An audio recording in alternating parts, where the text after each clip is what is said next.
Hola, buenas tardes, o días, o lo que sea.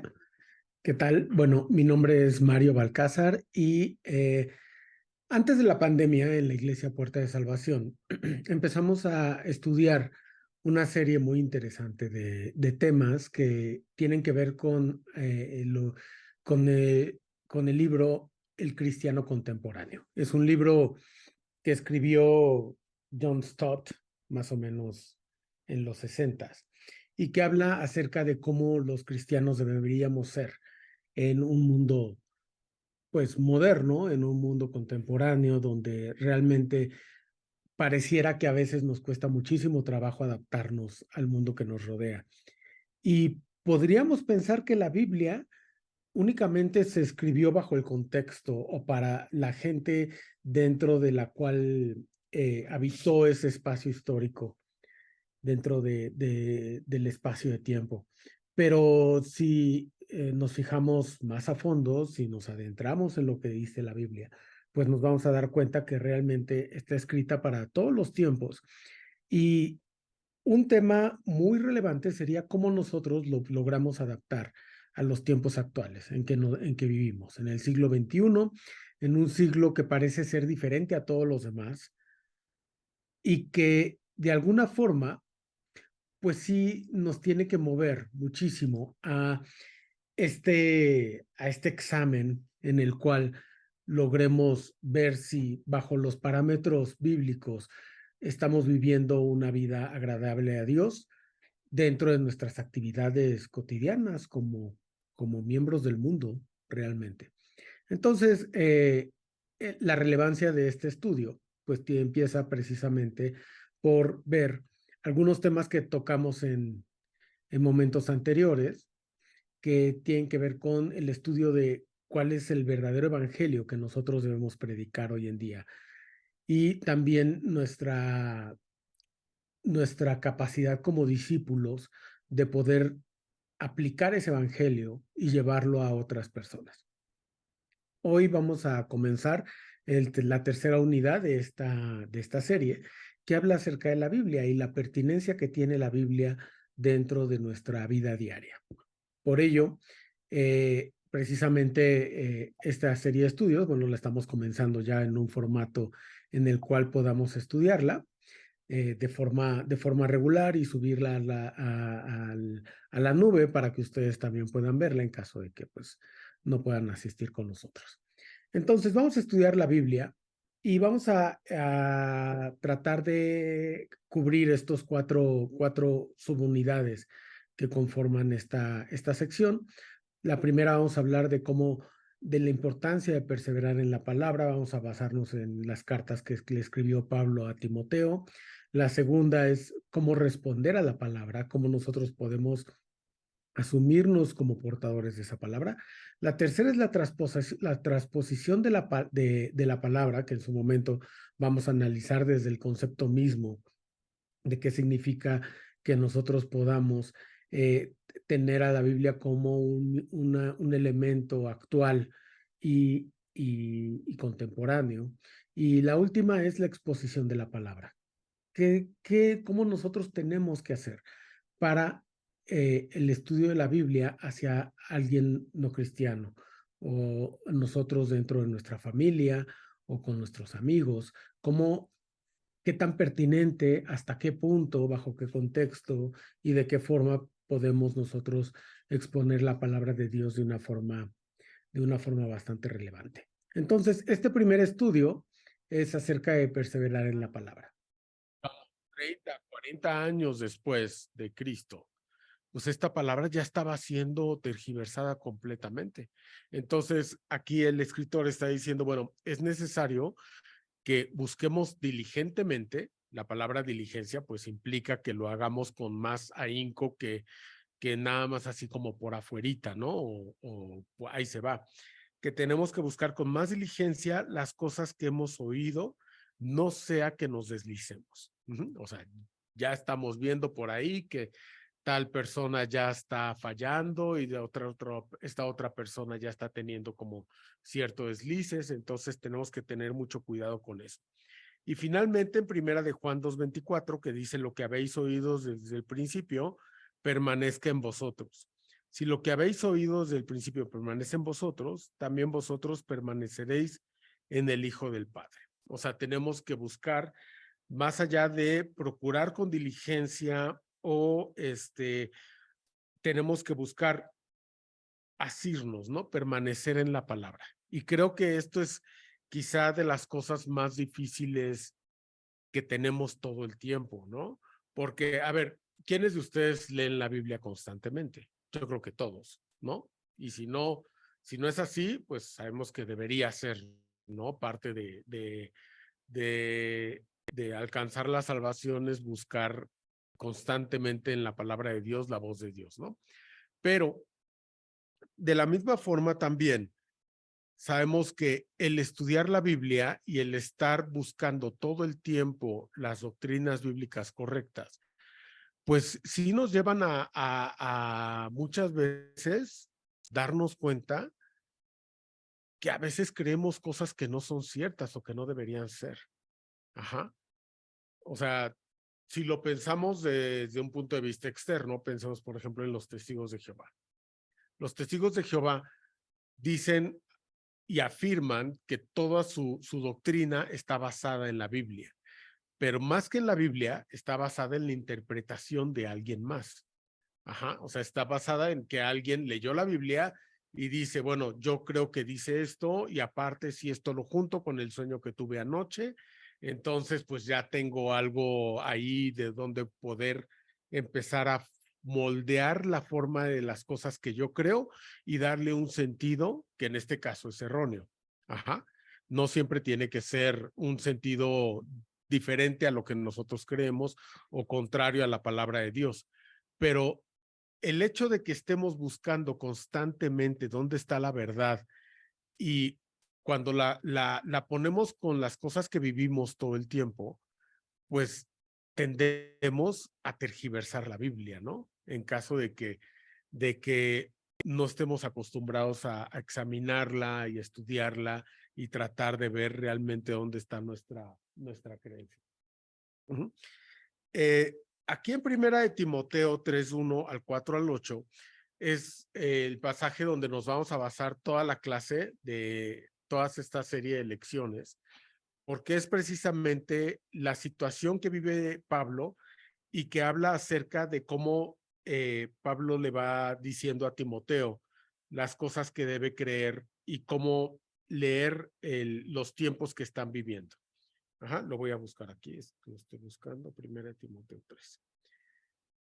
No sé si quieran abrir sus Biblias en este pasaje porque lo vamos a estar usando todo el tiempo, durante toda la clase. Y vamos a empezar leyendo, ahorita nada más, no está aquí en la presentación. Voy a leer los primeros 5 versículos. No, los primeros, ¿sí 5? Ah, sí, gracias. Sí, los primeros 5 versículos, que dicen, por lo cual, no pudiendo soportar, no, espérenme, estoy mal. ¿Es primera de Timoteo o segunda? Ah, es que estoy en Tesalonicenses.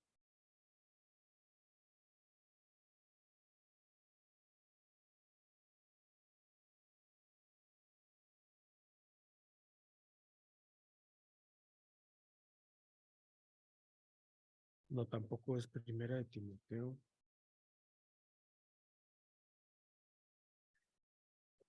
Sí, creo que es segunda. Espérenme, es que me equivoqué. Segunda de Timoteo. Es segunda epístola de Timoteo. Dice,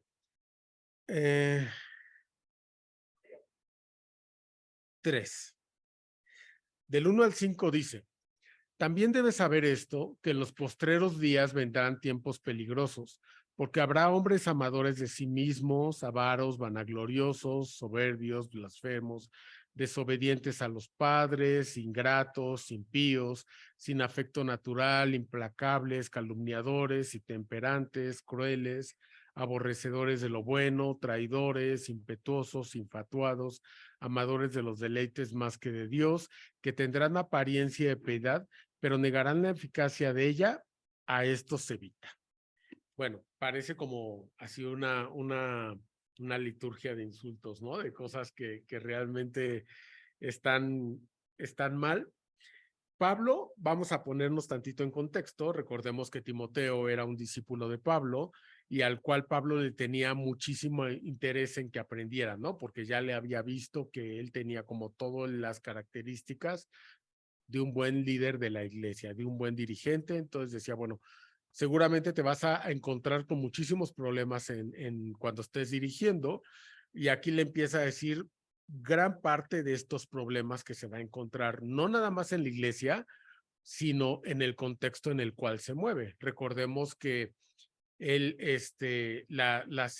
toda la zona de Asia es una zona muy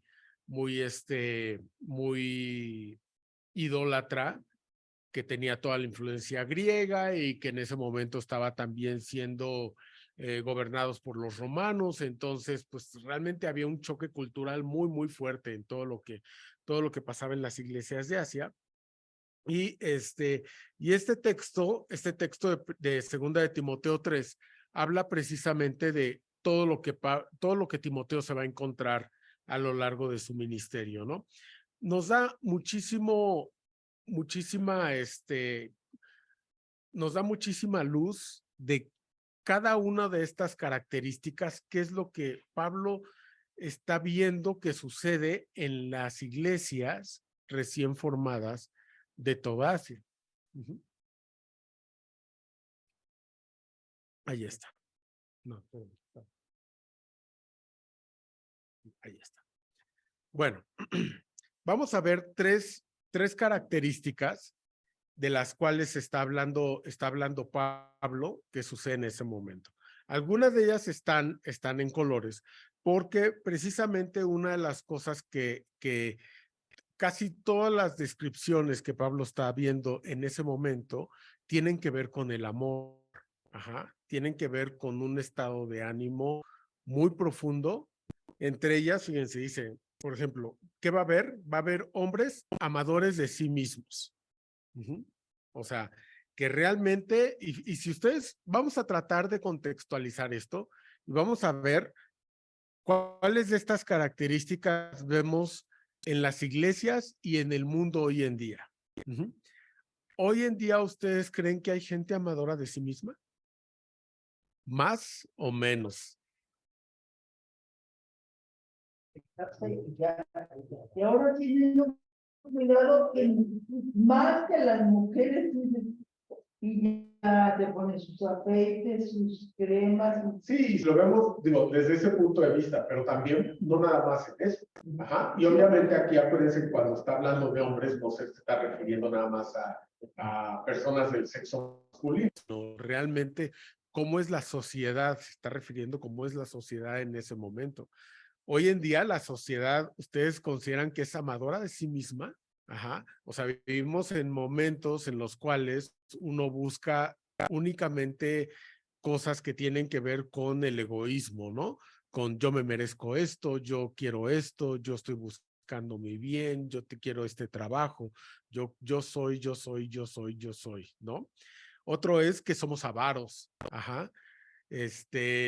ahora que Arturo estuvo hablando de finanzas bíblicas, hay una línea gris muy sutil entre cuidar el dinero, ahorrar el dinero, buscar cómo que el dinero no nos gobierne, en el sentido de que sabemos que cuando nos hace falta dinero, pues perdemos gran parte de nuestra autonomía, y cuando tenemos mucho dinero también, ¿no? Hay una línea gris muy sutil entre cuando el dinero empieza a ser nocivo para nosotros mismos. Incluso si recordamos, el rey Salomón decía, pues no me des mucho dinero para que te niegue, pero tampoco hagas que me falte tanto dinero que reniegue de ti. Porque, y creo que encontrar ese término medio es la cosa más difícil que existe. Y hoy en día, pues la avaricia realmente ya es una forma muy descarada en la cual uno va va justificando todas las cosas que en algún momento pues se vieron mal, ¿no? O sea, pónganse ustedes a ver. Anteriormente, estamos hablando de hace 200 años, ¿cómo tenía, cómo estatus social dentro de una sociedad? Uno era alguien por lo que hacía, ¿o no? Ajá. Desde los tiempos de Jesús, Jesús era, bueno, José el carpintero, Jesús el carpintero, Pedro el pescador, ¿no? O sea, toda la gente era más bien conocida por la actividad que tenía o por su procedencia. Ajá, o sea, también era Saulo de Tarso. Pero este mismo sentido se evolucionó durante 18 siglos, ajá, en donde la gente era algo no tanto por sus ingresos, no tanto por otro tipo de circunstancias, sino por lo que uno hacía. Ajá, incluso las familias eran realmente quienes ejercían todo el oficio. Uh-huh. O sea, si uno era zapatero, toda la familia se dedicaba a los zapatos. Ajá. Incluso muchas veces ha sucedido hoy en día que se han puesto a estudiar muchos textos antiguos y uno se da cuenta que, que pues al ser toda la familia quien se dedicaba a hacer las cosas, pues el único que se llevaba el crédito era el líder de la familia, ¿no?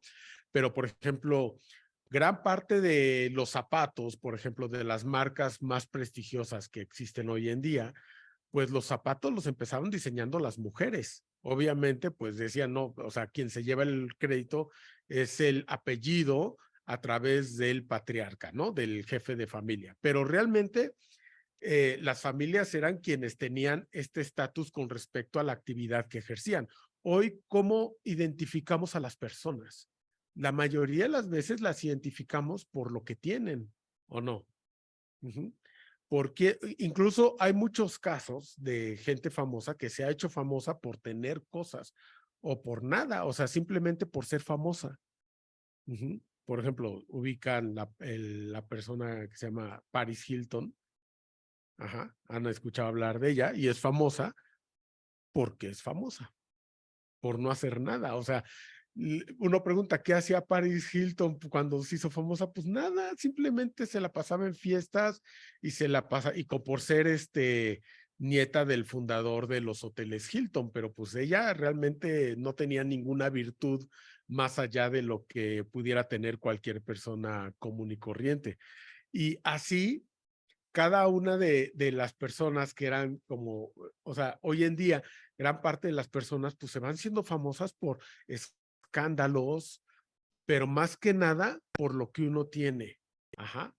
Entonces, la avaricia hoy en día pues es considerada como esta parte nociva de la sociedad en donde nociva por un lado, pero que toda la gente busca.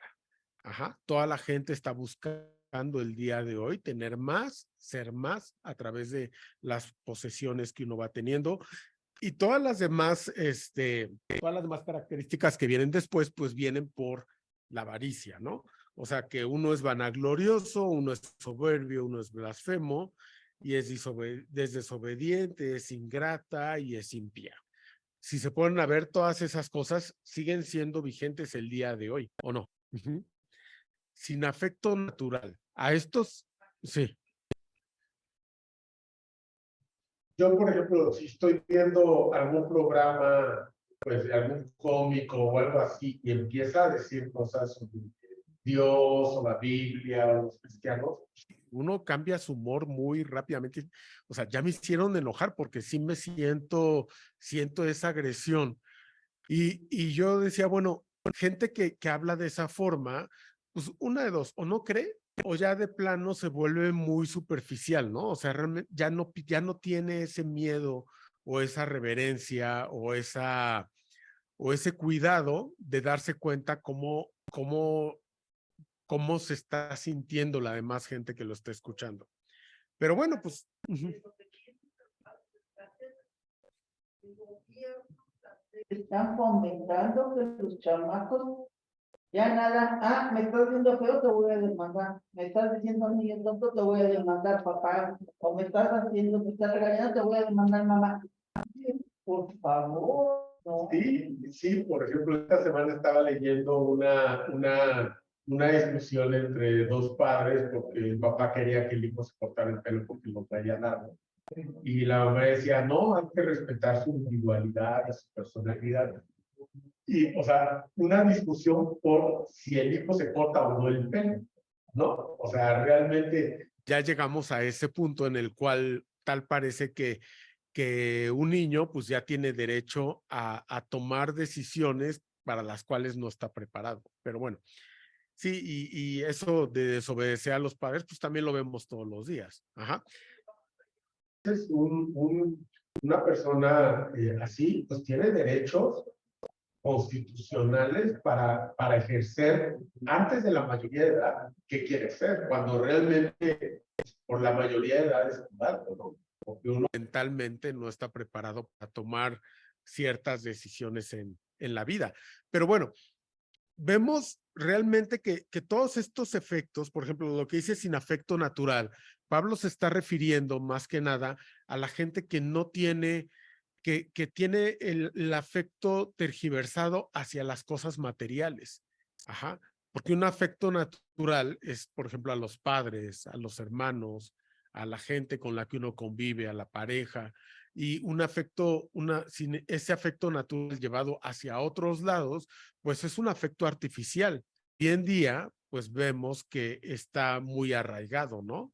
El afecto a las cosas de lujo o el afecto a las cosas que realmente consideramos como superficiales, ¿no? Aborrecedores de lo bueno. Fíjense cómo una de las cosas que persigue el modernismo hoy en día es replantear todo lo que en algún momento se pensó que estaba mal. Ajá. Antes estaba mal, y vamos a poner un ejemplo de arte, ¿no? Porque creo que es más inofensivo y no lo sentimos tan propio, ¿no? Uno, seguramente, no sé si en algún momento hayan ido a algún museo de arte moderno, en donde las obras de arte pues tienden a hacer cosas que uno ya no entiende, ¿no? O sea, alguien puede hacer un cuadro y hacer una línea y decir, esta es una obra de arte y pues la gente se lo va a creer. Llegó un punto en el cual alguien o sea, de repente iba en el museo, veían unos lentes tirados ahí en un rincón y entonces llegaba la gente y le tomaba foto y buscaba la ficha de qué obra de arte era eso. Y todo el mundo tomándole fotografía y todo eso, y llega la persona y dice, perdón, son mis lentes, se me cayeron. Ajá. Y la gente ya lo consideraba una obra de arte. Antes, pues una obra de arte, me acuerdo que a mí en la secundaria me enseñaron que hasta tenían características que uno tenía que sopesar y tener muy claras, ¿no? Una obra de arte tiene que perdurar y tiene que tener un nivel de estética y tiene que tener cierto tipo de composición.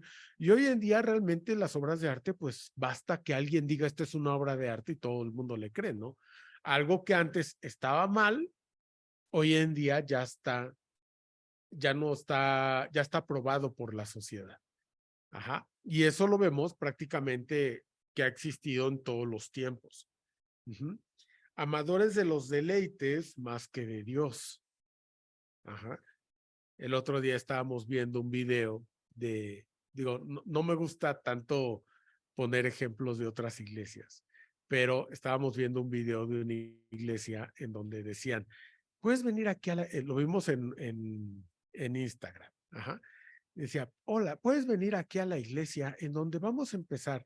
Puedes llegar y ser muy casual. Y puedes llegar a desayunar incluso, hay buffet, o sea, hay servicio de café y galletas, pero si quieres pagar, pues hay buffet. Y luego vamos a cantar 5 himnos y vamos a tener una predicación que dura entre 30 y 40 minutos. Pero después de eso, pues, y es más, el último domingo de mes ni siquiera hay predicación. Puedes venir y vamos a hacer obras sociales.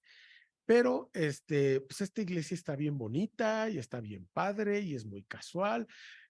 Y en todo el anuncio promocionando esa iglesia, nunca hablaron en qué creían, de qué iban a hablar. Ajá.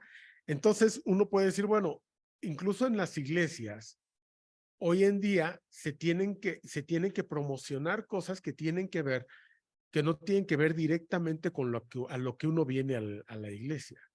Ajá. Entonces, el decir que son amadores más de los deleites que de Dios, pues significa, tú puedes venir a la iglesia a tomar café o a desayunar. Y si quieres, te puedes quedar al culto, ¿no? Ajá. Y el culto, pues va a ser tan abierto, digo, esto yo ya lo estoy intuyendo, el culto puede ser tan abierto que pues, podemos hablar de lo que sea y seguramente no te vamos a hacer enojar. Ajá. Vamos, de las cosas que hablemos van a estar padres y te van a gustar, estamos seguros. Ajá. Entonces, uno busca hoy en día más el deleite de las cosas que realmente buscar el deleitar a Dios. Y creo que esa es una gran diferencia entre cuando uno está buscando si realmente, por ejemplo, una iglesia está cumpliendo la voluntad de Dios, es a quién le estamos dando gusto. Ajá. Y finalmente dice que tendrán apariencia de piedad. Ajá. Y es lo mismo que estábamos leyendo acá en el versículo de Hebreos, donde decía, pues ten cuidado porque todo esto parece que está encaminado a lo que realmente tú crees que está bien. Ajá. Y fíjense otra cosa. Aquí, Pablo, este texto está empezando diciendo, habrá hombres amadores de sí mismos. O sea, está refiriéndose en un futuro. Uh-huh. Y uno dice, bueno, ¿para qué le está dando consejos a Timoteo de lo que va a pasar en un siglo o en 20 siglos o en 15 siglos, ¿no? O sea, sería como muy ilógico. Lo que Pablo está tratando de decir aquí es que esto ya existe. Ajá. Existe en el siglo I, ¿sí? Y lo que le está diciendo a Timoteo no es de que en un futuro va a haber, sino de que ahorita que tú estás empezando el ministerio, seguramente te vas a encontrar con este tipo de circunstancias. Ajá. A nosotros en las iglesias nos gusta mucho futurear, ¿no? Por eso, siempre que hablamos de Apocalipsis, por ejemplo, hablamos de nos impresiona mucho el fin del mundo y que la bestia y que las iglesias y cómo va a ser el cielo y los signos de la bestia y del hombre. Pero realmente nosotros cuando estamos aquí en la iglesia, tenemos que pensar todo lo que viene en la Biblia en un presente. Ajá, en un presente, porque todo lo que está escrito es para que nosotros sepamos interpretar los tiempos en los cuales vivimos. Obviamente, el término amadores de sí mismos, pues sí podemos nosotros decir cómo es alguien amador de sí mismo hoy. Y si esta clase lo hubiéramos tenido hace 100 años, pues hubieran analizado amadores de sí mismos en 1920. Ajá, y en 1820 la definición hubiera sido completamente diferente. Pero todo el tiempo, en toda la historia de la humanidad, pues siempre ha habido gente amadora de sí misma. Y siempre ha habido gente avara y vanagloriosa y blasfema. Simplemente nosotros lo que estamos haciendo, tan siquiera en este momento, en este ejercicio como de encontrar cómo leer esto en nuestro tiempo, nos estamos dando cuenta que sí existen todas estas características, pero más que nada cómo identificarlas. Ajá, porque muchas veces nos vamos a encontrar que incluso también, por ejemplo, nos imaginamos, por ejemplo, a una persona soberbia y nos la imaginamos como soberbio en su máxima expresión, ¿no? Y pensamos que ese tipo de personas no tendrían cabida en las iglesias. Pero también todo esto que está diciendo Pablo que nos tenemos que cuidar, no existe nada más en el mundo, existe en las iglesias y existe en nuestras familias y existe en nuestra vida diaria, en nuestro trabajo, con la gente con la que estamos conviviendo todos los días. Ajá. Incluso si quisiéramos, podemos ponerle nombre y apellido. Incluso pues esto que escribe Pablo a Timoteo, lo hace ya sabiendo que su tiempo ya estaba al final, ¿no? Y sí, realmente creo que esta cuestión del oscurantismo y de cómo la sociedad ha encontrado estos momentos como muy oscuros, muy tenebrosos, muy tristes a lo largo de la humanidad, pues también nos deja ver que pues todo es cíclico, ¿no? Yo creo que ahorita también estamos viviendo un momento como muy difícil como iglesia, ajá, porque si lo vemos en la Edad Media, pues, ahora que ya lo vimos, que ya pasó hace 500 años, sí decimos, estos estaban mal con ganas, ¿no? Y estos estaban bien.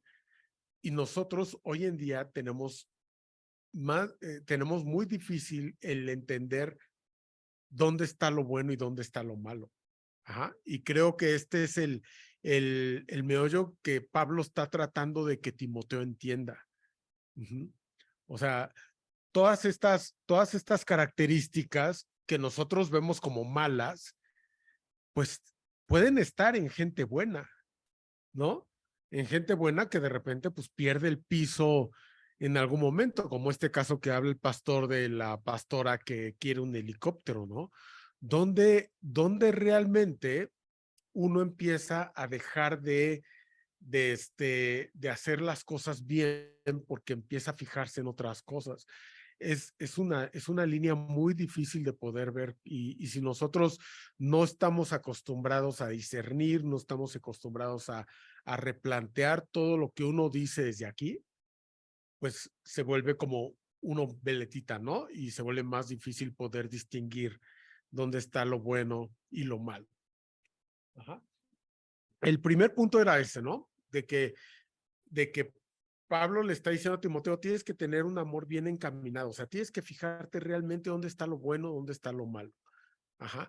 De lo que más te tienes que fijar, y que ya estamos hablando de eso, es de una religión vacua, ¿no? De una religión superficial, en donde pareciera que no está mal, que es inofensivo, que uno no tiene realmente mayor trascendencia a lo que uno está escuchando.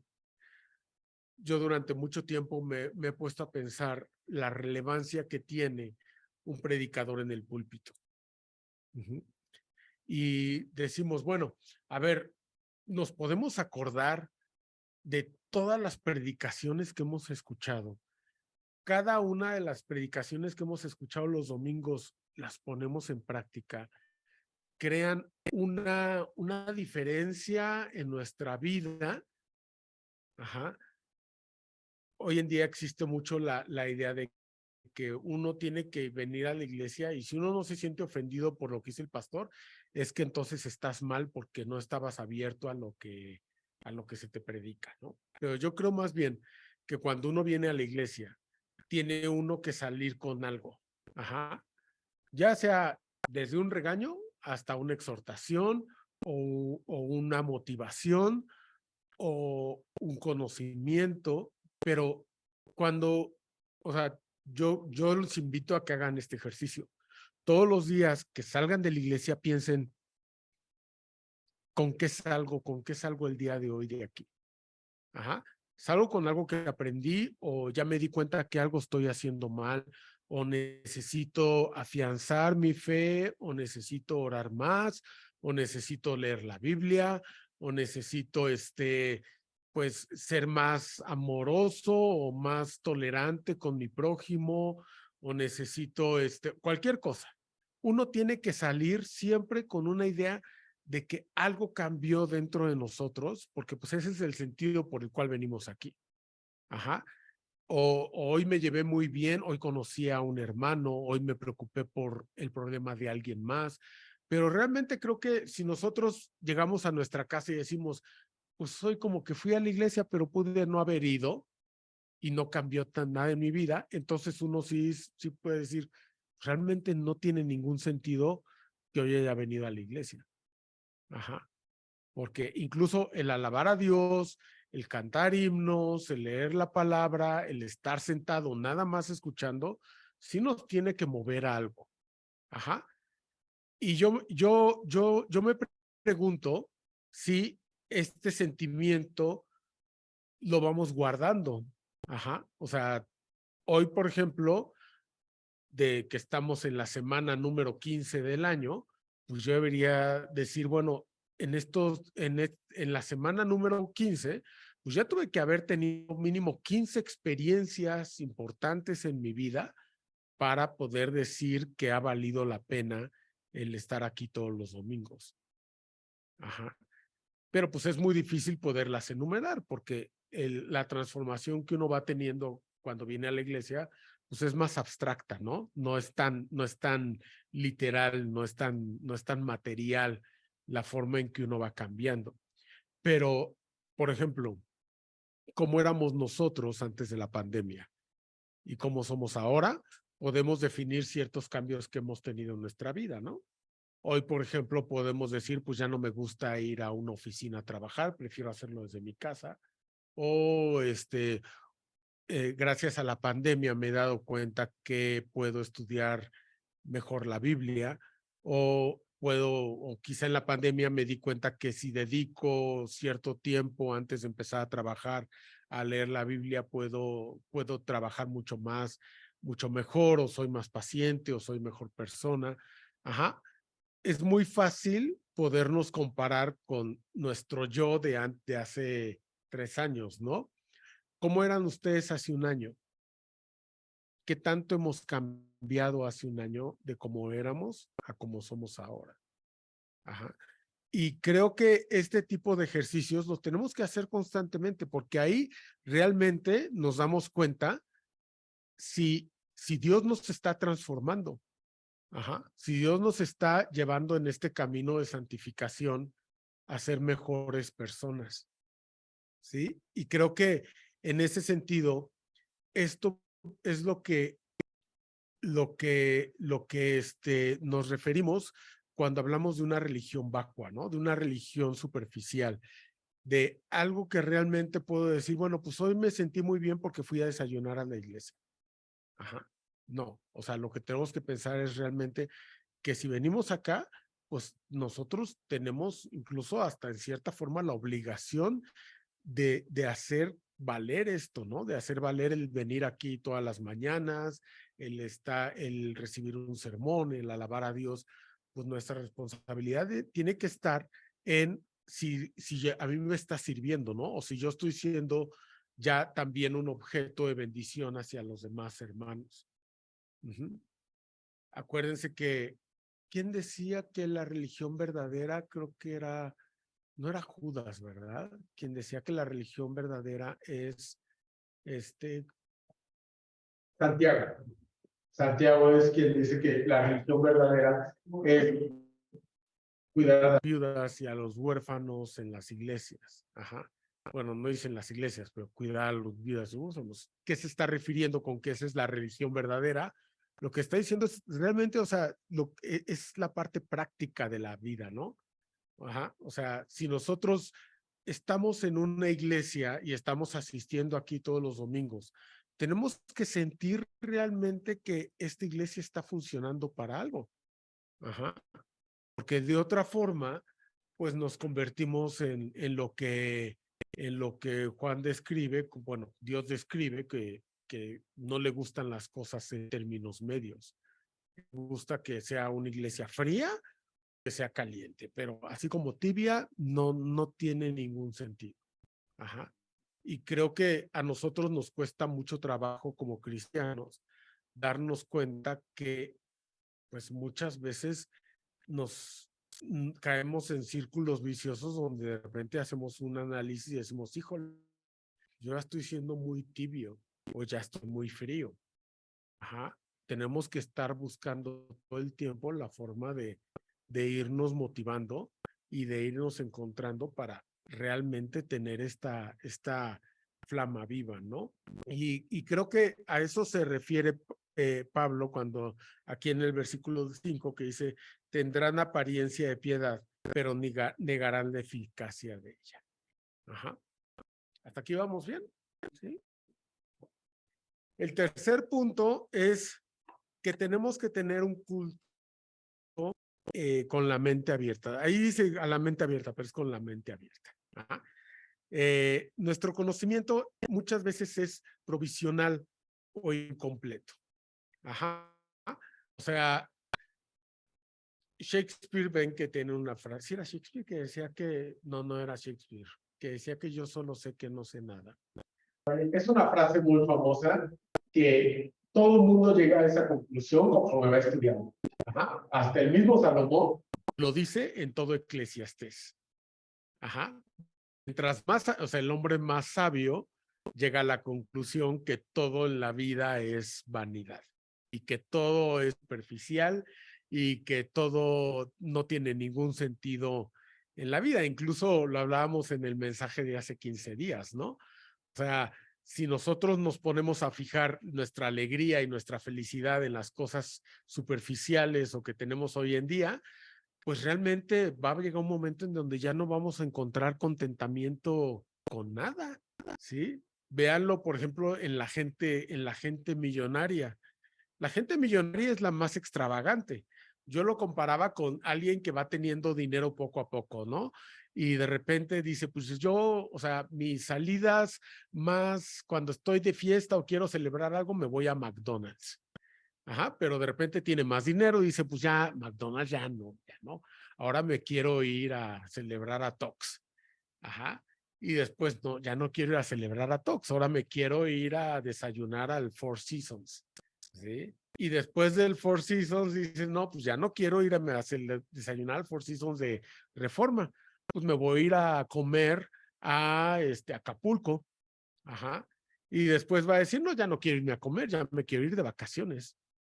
Y después de las vacaciones va a decir, bueno, pues ya, o sea, lo que quiero es ya no llegar a un hotel donde estoy con toda la gente. Quiero que me cierren el hotel a mí solito.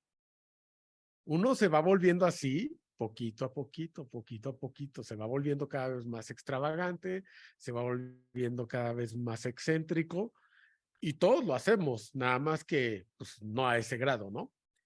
Bueno, quizá alguien sí, pero pues no. Ajá. Pero o sea, ¿y qué pasa cuando uno ya tiene todo el dinero para hacer cualquier cosa?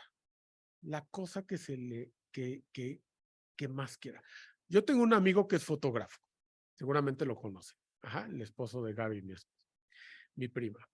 Y él se dedica a fotografiar hoteles de 5 estrellas.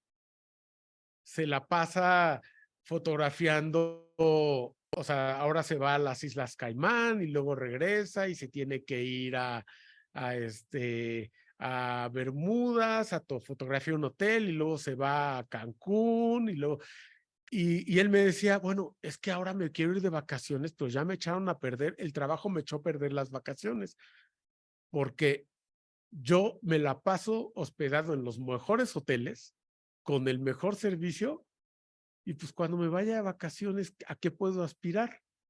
¿No? Si ya viví como el tope de lo que cualquier persona soñaría. Ajá. Y lo que piensan es, bueno, ese mismo efecto, pues a nosotros nos va quitando la emoción de muchas cosas a lo largo de nuestra vida. Cada vez vamos sintiendo, conforme va pasando los años, vamos sintiendo que la vida se vuelve más superficial, menos atractiva, menos, menos retadora incluso en muchas cosas. Le platicaba a Irma que el viernes estaba yo trabajando en un café y junto a mí estaban sentados unos chavitos de secundaria y estaban platicando bien contentos y le decía yo a Irma, híjole, sentí bien padre oyendo su plática porque hablaban de puras tonterías, que para ellos no son tonterías, son cosas que les preocupan mucho, ¿no? Y hablaban, no, si es que los exámenes finales y así, y yo decía, híjole, ¿cómo me gustaría preocuparme por eso? Que esas fueran mis preocupaciones hoy en día, ¿no?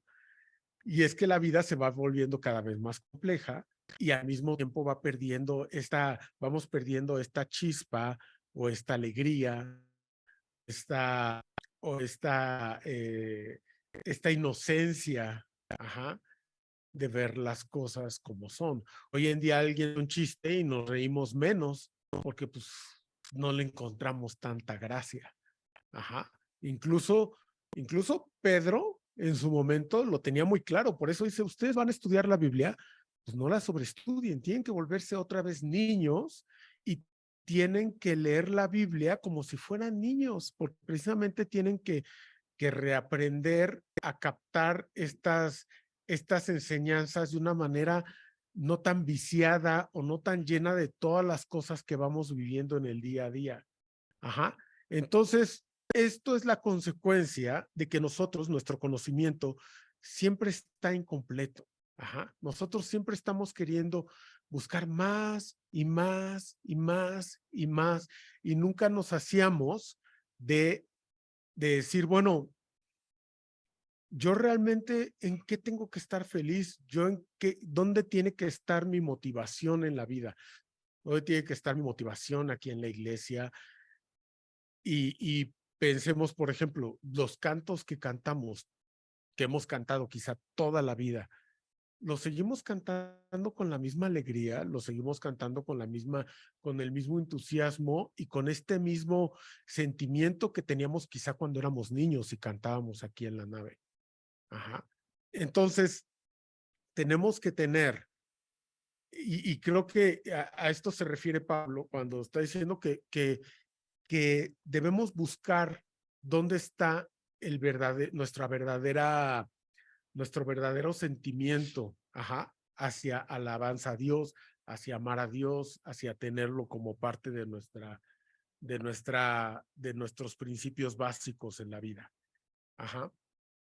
Y bueno, todo lo demás que hice al final, ya me pasé por mucho. Avísenme. No me dicen nada. Bueno, lo que sigue lo vamos a dejar para la siguiente clase. Vamos ya a terminar hemos